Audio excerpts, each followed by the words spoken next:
Hey, what is up, everybody? Welcome back to the Mo Money, Mo Problems podcast, the podcast dedicated to the trials, triumphs, and insights of green industry business owners. I'm your host, Matt Foreman, and today we have with us Chad Sutter of Sutter Lawns out of Polk City, Iowa. Chad, thanks for being with us today. Yeah, glad to be here. Awesome, man. So tell us a bit about Sutter Lawns. What do you guys do? Where are you offering your services? What do you got? Sure. We're based out of Polk City, Iowa, but we do the surrounding areas, Des Moines metro area. That's kind of what everybody calls it. And yeah, we handle turf grass maintenance, mowing, fertilizer and weed control, and then some other maintenance things that mostly commercial properties might come up with here and there, and then the occasional landscape maintenance and things for some of our existing residential properties as well. Awesome, man. How long have you been in business for? So we started this business. I think we opened our business at the end of 2010, but I like Okay. to tell people, since the spring of 2011, Okay. kind of since we've been in business. Have you always been doing exactly what you're doing, or was there like an evolution? Oh, sure. There's lots of different things. When I graduated high school, I thought I was gonna go be a electric power lineman like my dad was. So I went to lineman school and training and started doing Oh, all nice. that. And, decided I didn't want to do that. But at the time, I had been working for another lawn and landscape maintenance company. So then I quit doing the power lineman gig and I went back to doing lawn and landscape maintenance for another business. And then I did that for a few years. And then I did go work for a local city that's about 15 minutes away from us. And I did that for a year doing city maintenance and municipality work. Okay, cool. So, at what point did you say, you know what, I'm doing this on my own?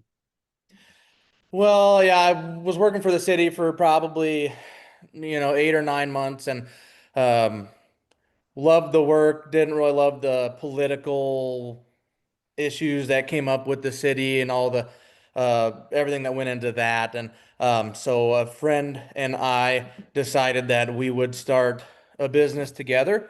So we bought some mowers and equipment, started looking for some jobs, and started the business, opened the LLC, and then a couple months later, quit my city job and started doing that. And then a couple months into that, my friend was, when you're starting a business, you're not making a whole lot of money. Mhm. Really, you're lucky if you can pay yourself at all. And he kind of had some student loans and some different things. So he was just turning out to where he wasn't able to participate. So the business ended up just being all mine. And I kind of took it from there because it was just a blessing that I didn't have a bunch of student loans and Yeah. debt to be in. So I was able to make little to no money or have another job to kind of fund myself until I got my business going after a few years. What did you so like you got started, what did you do to get your first clients? I mean, obviously at this point I'm assuming it's just you, right? You don't have a crew or anything. Sure. No, yep. At this point, I don't have a crew. I mean, my at this point, I was still had my partner that we started with. Okay. Um, and my sister was really good friends with a local gas station manager. Um, and Good the friends to be with. Sure. My sister was good friends with a local gas station manager. Mhm. And at that time, the managers were in charge of finding their own company to do the property maintenance. Um, Mhm. so because I knew her, she had approached me because the company that was taking care of them wasn't doing a very good job, and she asked me if we wanted the business. So I got a gas station as pretty much our first commercial customer. I think I might have had a couple other residential customers at the time. I don't remember which ones were first, but yeah, some of it was word of mouth at first, pretty much. Mhm.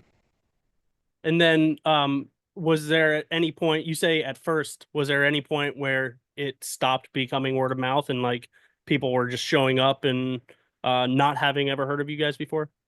There's been no point where the word of mouth has stopped. The word of mouth in my opinion, is probably the best advertisement Oh, and without a doubt. marketing. Like doing a good job is the best Hmm. advertisement because you do a good job. Somebody is going to tell their neighbor, their cousin, their brother, their sister, their mother, and we have lots of customers that now we take care of their whole family. Nice. So the word of mouth has definitely not stopped. It's gotten more and more and more.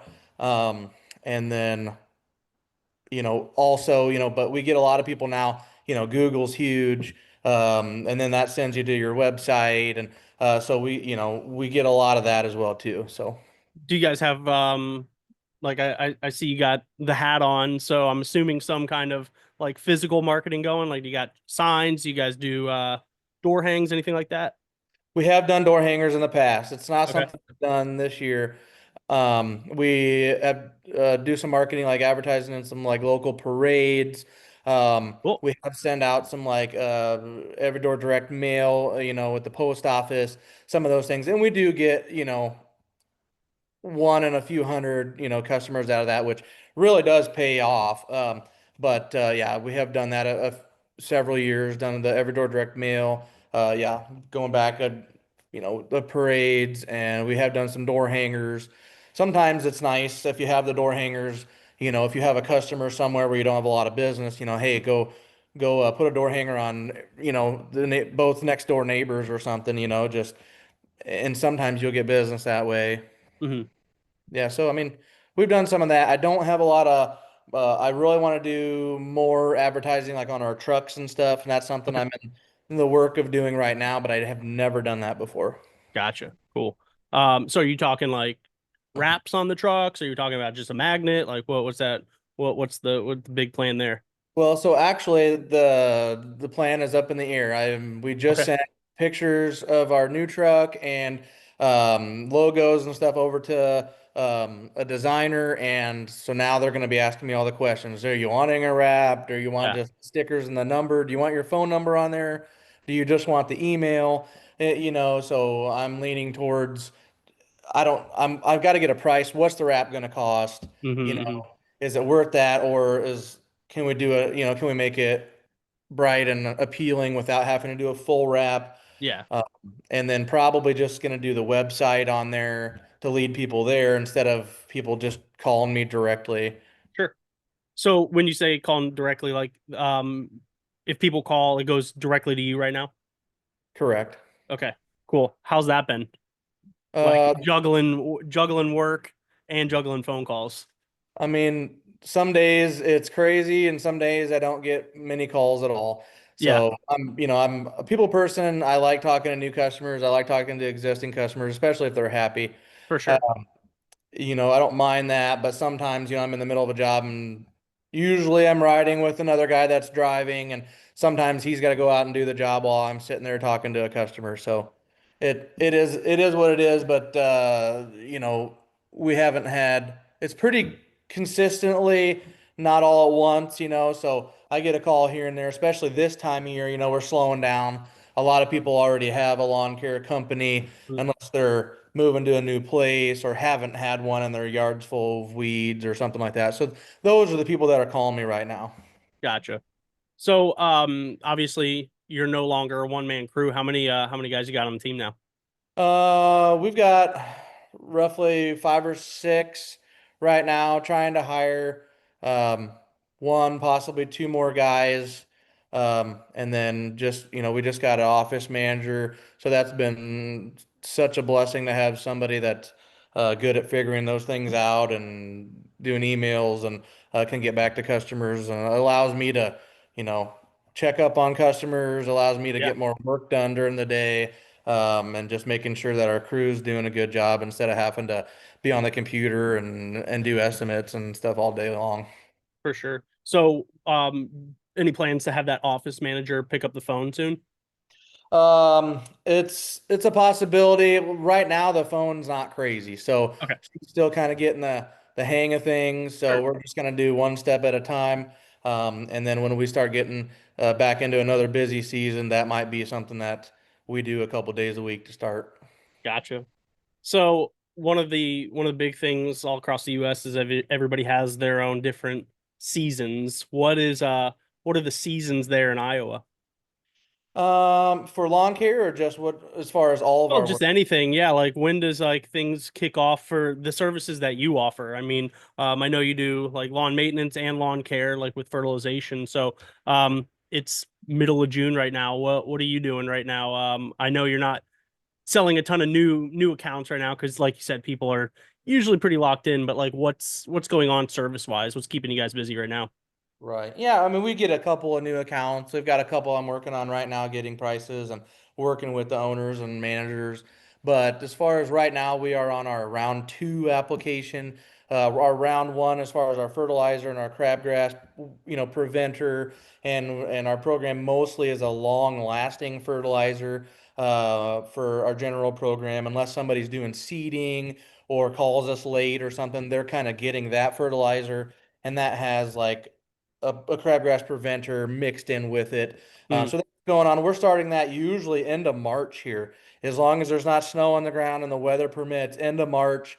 Otherwise, it's that first week of April. Again, there's been a few years where there's still snow and we have to push it till the end of April, and that's really hard to get things done. But yeah, we start end of March, first of April, putting that fertilizer down, crabgrass preventer, and then that usually takes 6 weeks. Most applications, I tell people, 6 to 8 weeks in between applications, and we can usually get things done in roughly 6 weeks, just weather depending. Um, no employees quit or we have bad equipment breakdowns or things like that. But yeah, 6 weeks in between applications. We're on our round two now. I'd say we're probably just over halfway done, 2/3 of the way done with our round two, which is our weed spraying. We're doing a broadleaf weed spray for dandelions, clover, plantain, any other broadleaf weeds that are going to be in the yard and around the edges. perfect. So,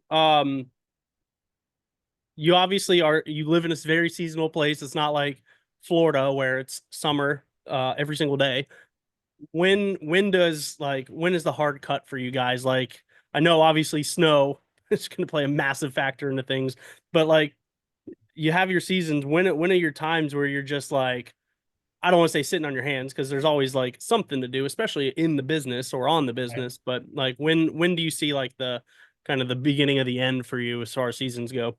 Right. So the first couple applications are like go, go, go, really busy. So right now I'm still semi busy. We've been getting some pretty good rain here. So the mow crew is a little behind and backing up, and we're having to help them a little bit.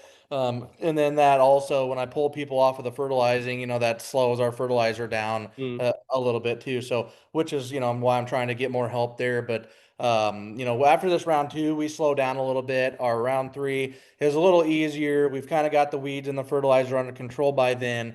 So that's a little break time. We can work on equipment, and there's not people calling me every minute of every day. And then we get into our round four, which is kind of busy season again. And then at the end of round four, we kind of is fall. So we're starting to aerate, do overseeding, any type of seeding jobs during that time. So that gets really busy as soon as the aerating starts because mhm, people call in there. We get really busy. We're also finishing up our round four, wall starting, aerating, and seeding and stuff. So for a little while there, it's a cluster. mhm. Then you get into round five, you get the aerating done. It starts to kind of slow down and be a little easier again. Less phone calls, less people calling if we're aerating and things like that. And then the round five goes quick because it's mainly dry granular urea. We're able to go out and spread it. We're not really spraying weeds at that point. So that goes very quick. We can have everything done in 3 or 4 weeks instead of 6 to 8.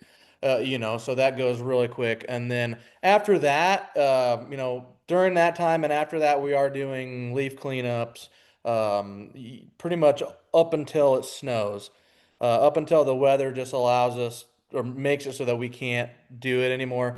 And then Mhm. at that point, we're working on equipment. We're having snow plows ready. We're having making sure our trucks are ready to go and our equipment's ready to go and put in place for snow.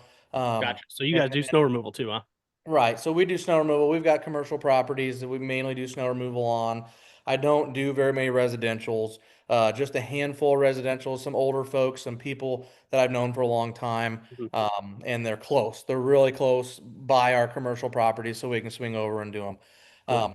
But yeah, so unless it's a ton of snow, that's kind of our, like, you were calling it sit on your hands kind of time, We've Yeah. always got some maintenance, some things that need painted, cleaned, fixed, welded, to do. So that's the time, winter time, I would say, is the time where we're working on all that stuff.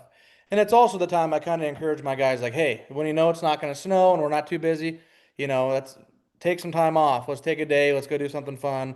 Love it. If you have use some of your vacation time, like plan something, you know, toward in the spring or in the, right when we're not in that busy time, and that way we know, like, hey, we're not gonna be hurt when you're gone, Hmm. Yeah, that's the time. Winter time here, especially the last 2 or 3 years, has been, you know, very slow. And so which isn't so great because we want to work on things that do maintenance and fix things up, but then it also takes money too, because I'm still Yeah. paying some guys, I'm still paying for employees, and when we don't have that snow income that I'm hoping and counting on, we're not allowed to do as much maintenance. I can't afford to buy all the stuff that we need Yeah. to do always. But yeah, so we haven't had very much snow the last 2 or 3 years, but then some years it's just, once or twice a week, and we're wore out and our things are breaking down, and people get kind of tired. Yeah. Oh, I But can imagine. yeah. And I literally can only imagine because I've never lived in that, fortunately. But so you retain your guys like even through the slow season. Yeah, so I've got, I try to keep a couple of full-time guys Okay. year round, whether they're salary or hourly. We have seasonal help too that either they, if they might have another job or they might have to go on some unemployment for a little bit, for a couple months. But we're working all the way to Christmas, usually doing cleanups and stuff. And then by then, we're hoping for some snow, hopefully after Christmas for a month or two.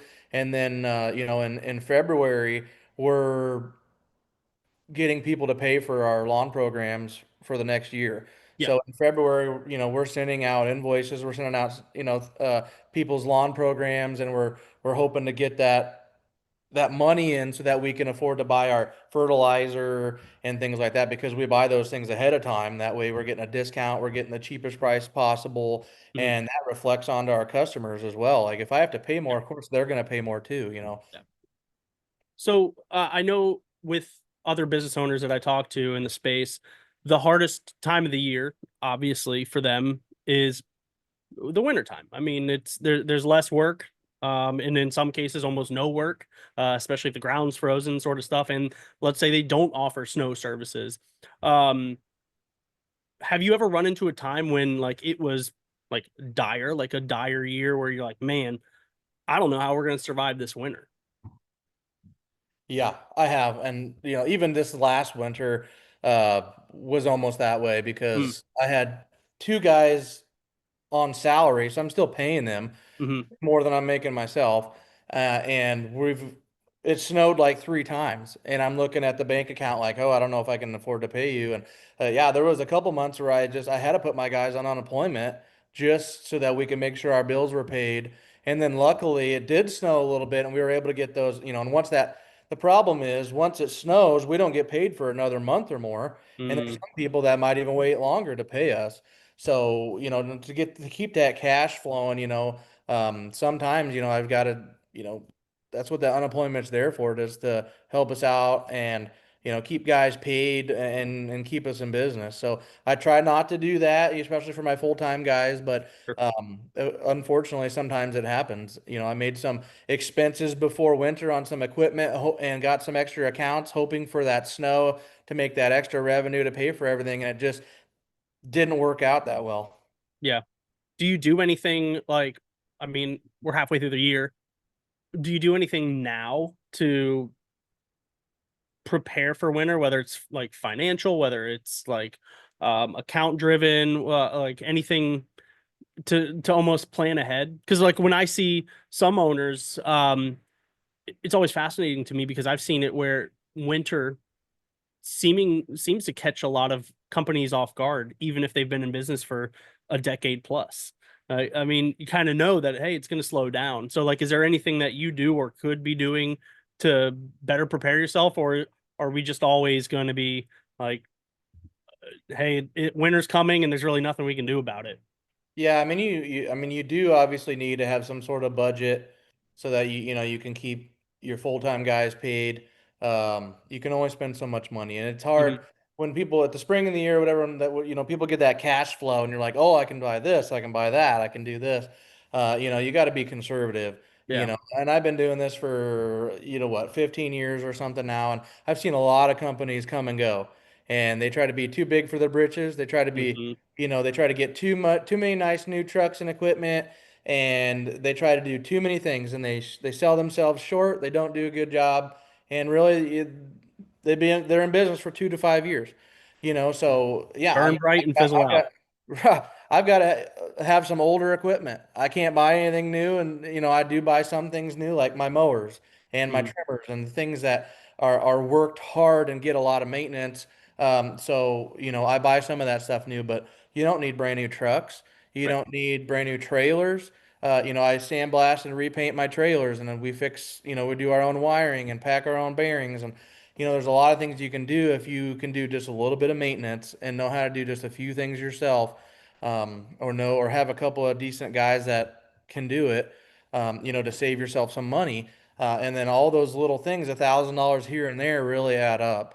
Hmm. So just being conservative, with your money and your equipment, um, is probably huge. That's probably the biggest thing. But another thing to do is really to, talk to your employees too. Like, um, I always try to tell my employees, especially seasonal employees, a lot of them are younger people, younger, men and women, and you know, they start all of a sudden they are getting these huge checks.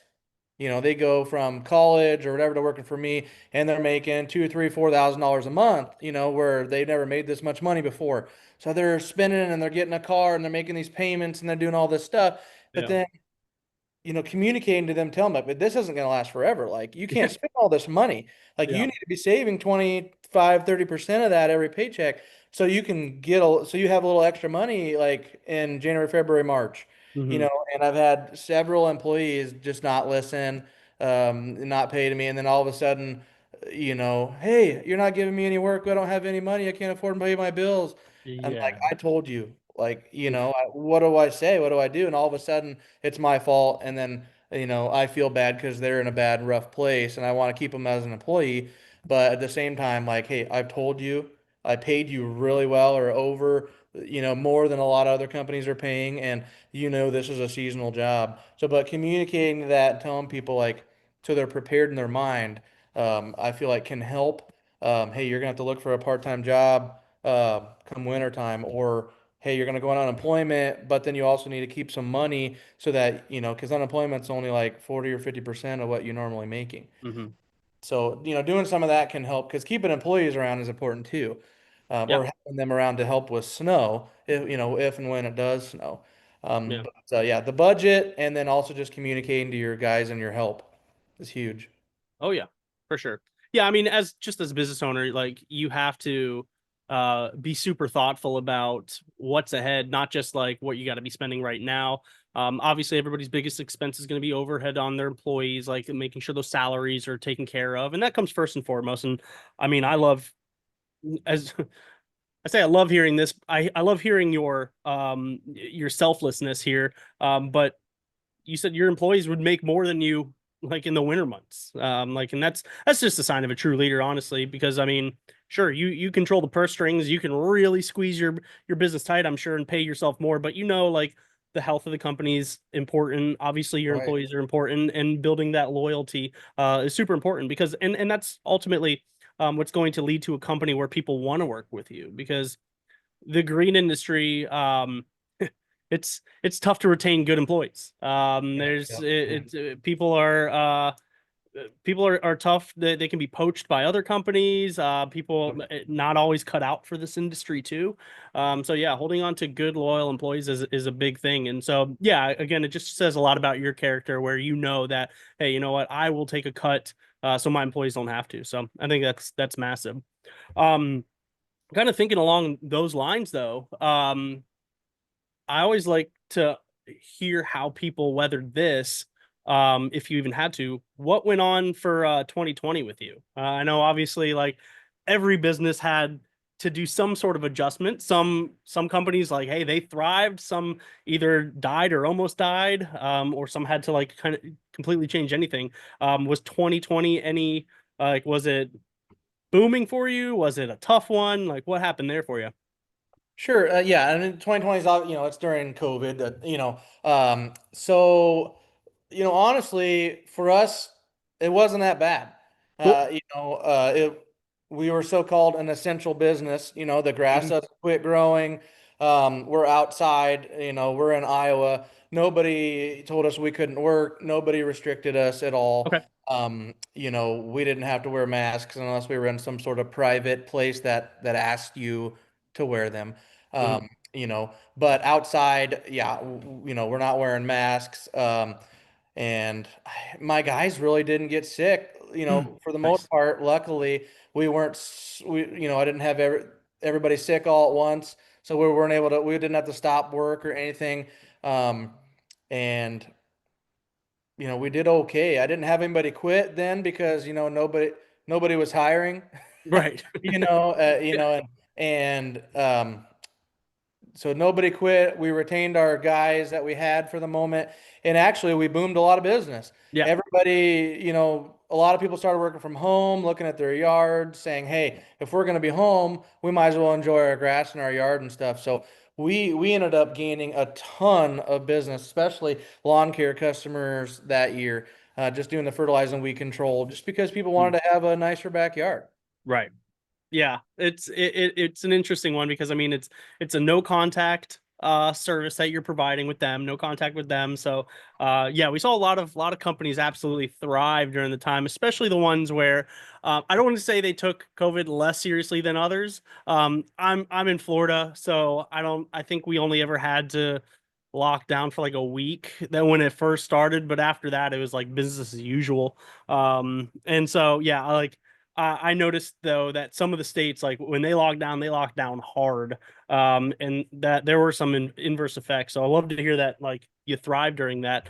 Um, what about afterwards? Because I know like there was a lot of shock of like the businesses that thrived during COVID.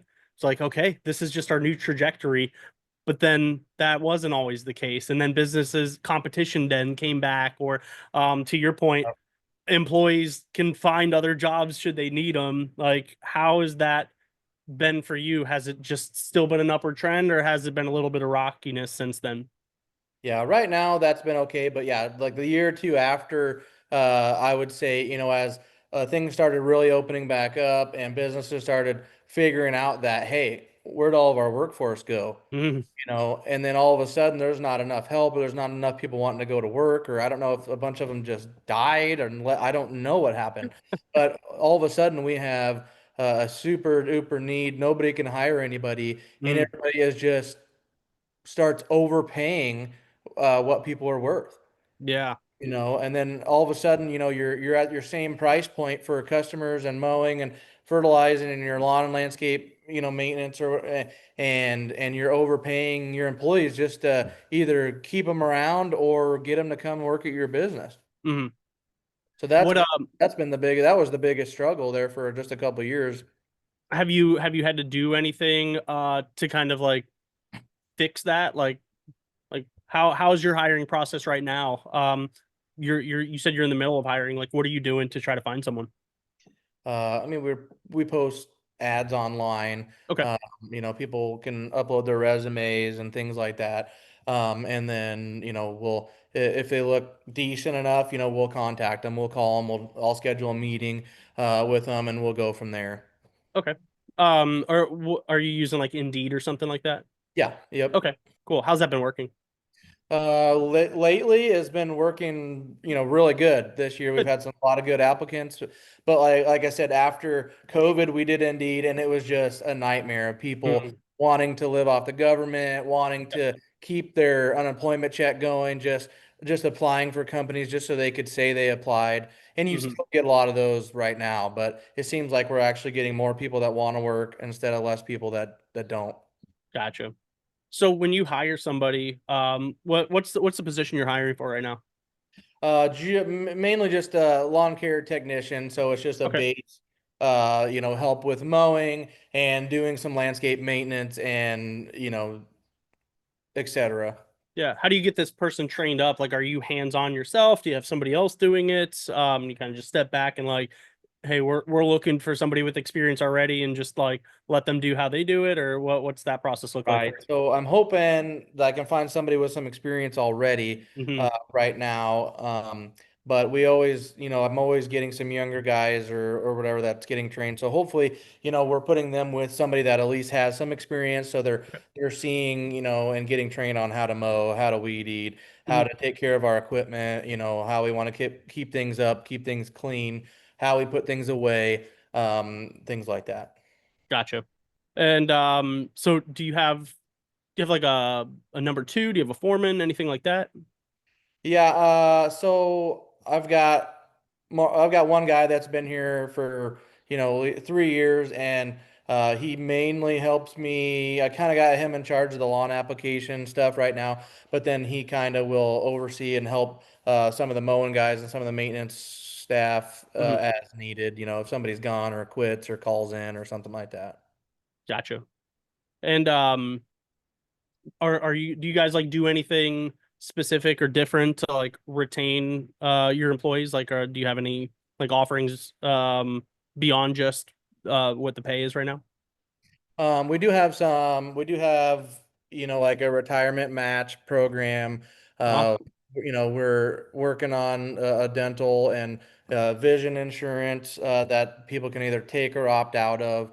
And right now, and then I occasionally am just giving bonuses for, working hard or showing up on a Saturday myself and things like that. And I also try to just be really thankful, thank the guys for their hard work, things like that, because I hear from a lot of guys that a lot of, owners and bosses and stuff just they feel like they're not appreciated, Right. things like that. So just making sure people feel valued and showing them that they're a part of a bigger thing, is really important. Yeah, for sure. So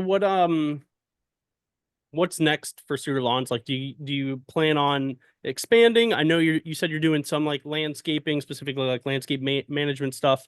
Um, like what's next? Do you plan on staying in your area? Do you want to expand your area? Are you going to offer new services, less services? What's next? What's the 10-year plan there?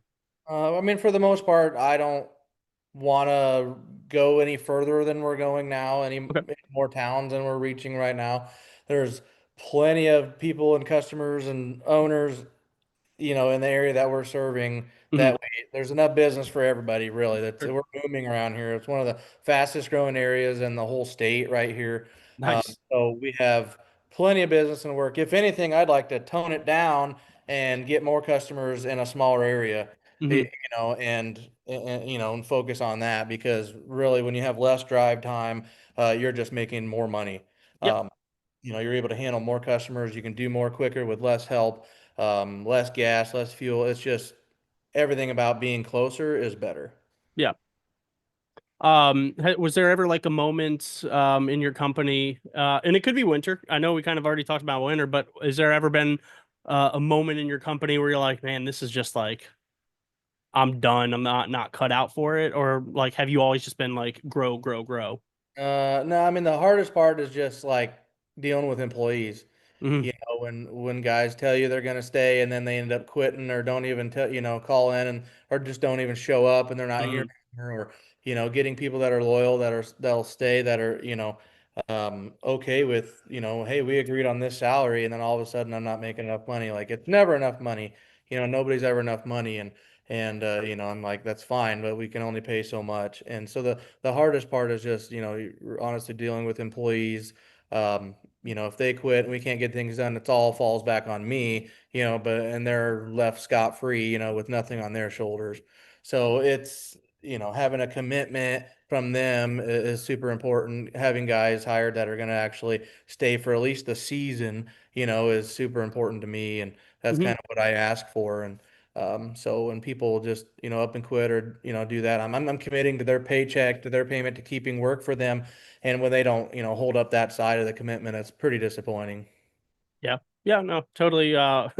It's the employee thing is tough because you can't grow unless you have more employees, and then you can't get more employees unless you're growing, and it's always a tough thing, especially when it comes to the employee part where you can't really control too much on how like people's personalities are, and like sometimes like things just click in them where they're like, ah, you know what, I'm done. And that really puts you in a bad spot, especially in peak season or something like that. So Right. yeah. Um, okay, so don't mean to call you out on any potential advice, but if someone like if you want to go back in time to when you're starting out, if you had any advice to give yourself or to give anybody else that might be watching this, like if they're starting out specifically in like the lawn care to lawn maintenance space, like what is maybe something that like you messed up on or it took you a long time to figure out? Like what kind of advice would you give to somebody that's really starting out that wants to actually build something bigger than just like a guy in a truck like mowing a neighborhood? Right. Like kind of we talked before, make sure you're just being conservative. Don't, you don't be making payments on all your new equipment, new trucks. That means you're just paying the bank. You're paying Hmm. those guys instead of yourself. So be smart. What do you need that's newer? What can you buy that can be used and cheaper? And so make sure you're being wise with your money right there. But a lot of guys don't have a lot of money, right off the bat. So you've got a mower and a trailer, maybe in a truck or. So, advertisement is big, but really just, doing a good job. I don't know, what you would start with because you could say, oh, I would do more advertising or I would do more ads or I would hire a marketing company or I would do whatever. But, when you're first starting off, you can't afford all those things. Right. So, doing a good job, being conservative is going to keep you in business. If you're not, you're going to last 2 to 5 years and adios, amigo. Yep. Yeah, no, I mean it's tough sometimes I can imagine for like somebody starting out, especially when they witness another successful lawn care company. Oh, I could probably do that. Business, there's a whole business side of it. It's not just the actions of completing the work, but running the business and juggling so many things is tough. And to throw in the entire like variable of slow season, oof, that's got to be tough. So yeah, I can definitely see why that's probably the most important advice is be conservative with your money, be smart with your money. And yeah, I'm buying a new truck, like the value in that, like what that's going to return for you is just going to be awful Nothing. compared to what's necessary to survive the off season, actually doing the hard work because I mean, we live in a time where everybody wants to do the get rich quick thing. And it's like the Yep. more money I just spend in this, the faster I'll grow. And that's not always the case. It's like, to your point, your best sales tool is the work that you're doing and the quality of it. So, yeah, you just gotta like, you gotta take your lumps, put in the work. There's no, like, you're not going to become a multi-million dollar green industry company in your first year. There's no matter what you do, it doesn't matter how much money you have, and you probably don't have a ton of money if you're just starting out anyway. So, Right. um, yeah, super good advice. Definitely be mindful of the spend there, especially if you're like in the northern climates. So, all right. You said what you said your dad or wanted you to be an electrician, or that was kind of like the normal path, right? Is that what you would be Uh, doing if you weren't doing this? no, I mean, he didn't necessarily want me to do that. I just, um, you know, it was just something when you're younger, you're kind of focused on just how much money I can make. Oh, Hmm. this much money, and nothing else matters. And like getting into that, I didn't really like super long height, super like high heights, Okay. which that wasn't as big a deal as I was just gonna have to be gone a lot. Gotcha. And at that point, like my dad had passed away a couple years before, and I was left with of the farm, and I still had livestock, and I had a lot of things that were just I did not want to be away from home for a week at a time. Sure. Or nor could I. It wasn't going to work out real well at that time. So I just decided that I probably shouldn't do this, and I went back to doing lawn landscape, which I'd probably be making a lot more money if I was doing that. Like I know I would be, but again, I'm able to be home. I'm able to be close. I'm able to, help out, in youth group and different things at our church. Awesome. And, just, having that freedom and being able to, do some more of those things and some mission trips and different things that we go on every year is a lot more important than just, making a ton of money. Yeah. Yeah, that's great. I mean, all super admirable stuff. I love hearing all of it. You also get to build your own legacy, which is cool. You're not just uh another electrician, but like you're a business owner. You building something up and something to be super proud of because I mean it's not easy. As I'm sure many people have tried and failed, have found out. So, um, I don't know if you have any off the top of your head, but do you have any like good, bad, funny stories about an experience? Like if you can think back, like, oh my gosh, this like there was one time you got off work and like I got to tell everybody about this. Not maybe not terrible customer, it could be a terrible customer, but like this something that like just stood out in one of your years of working at the company, or has it been pretty chill? Oh, I don't know. Yeah, there's probably some things that I might remember if, I was talking, having the right conversation.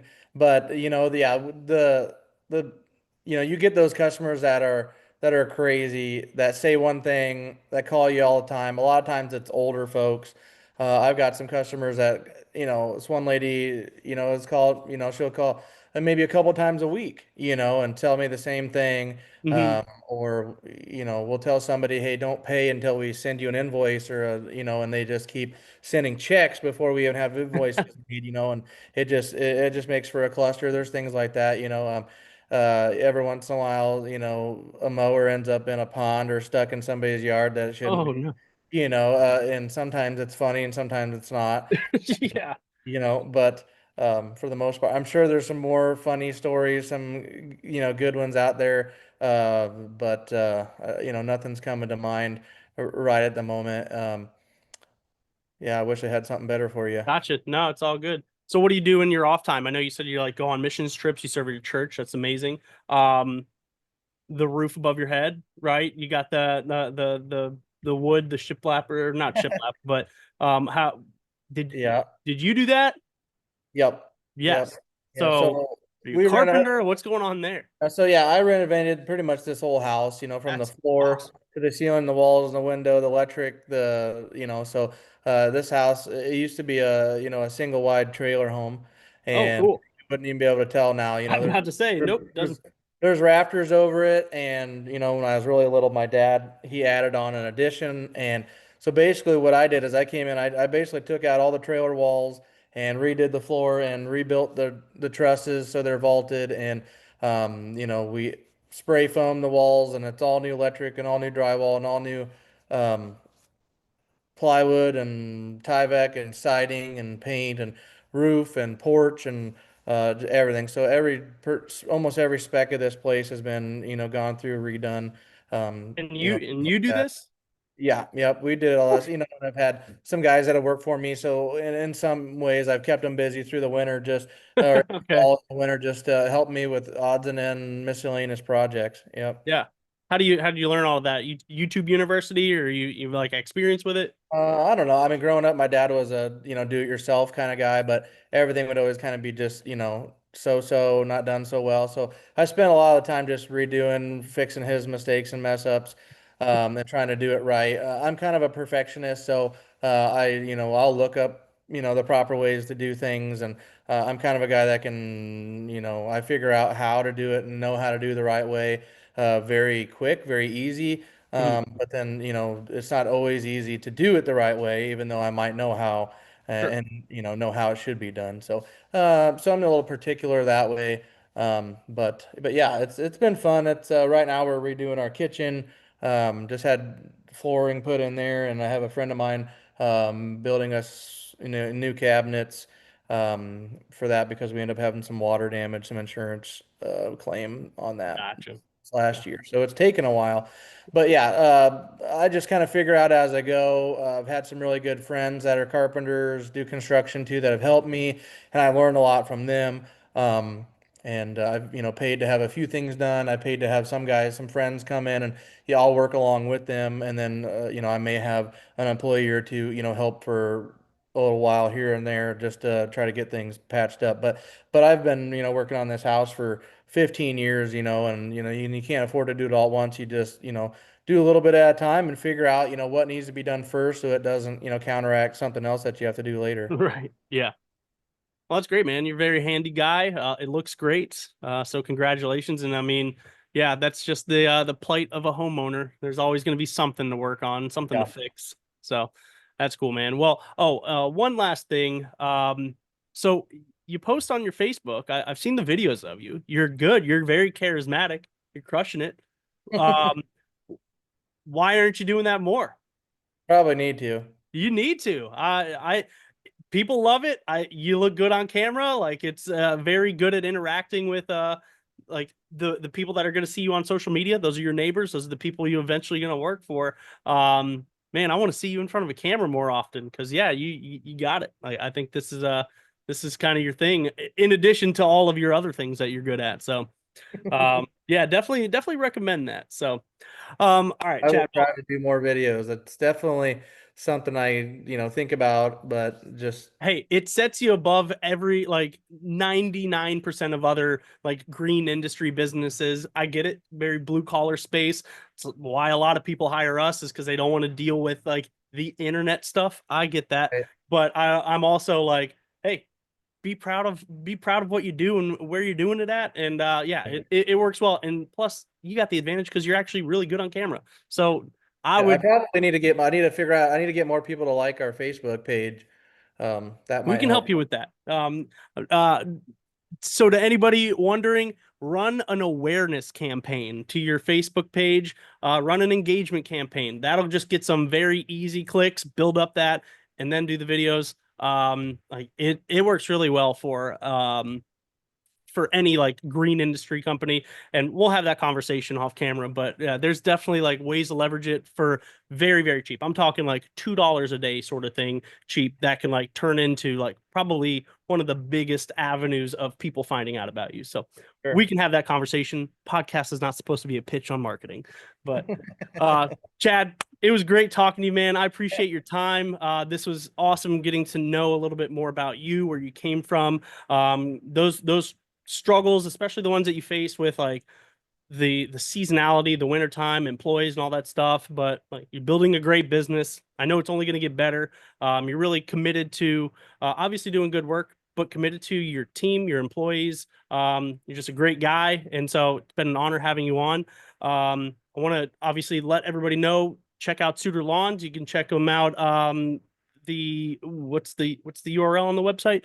Uh, Do we got that off the top of our head?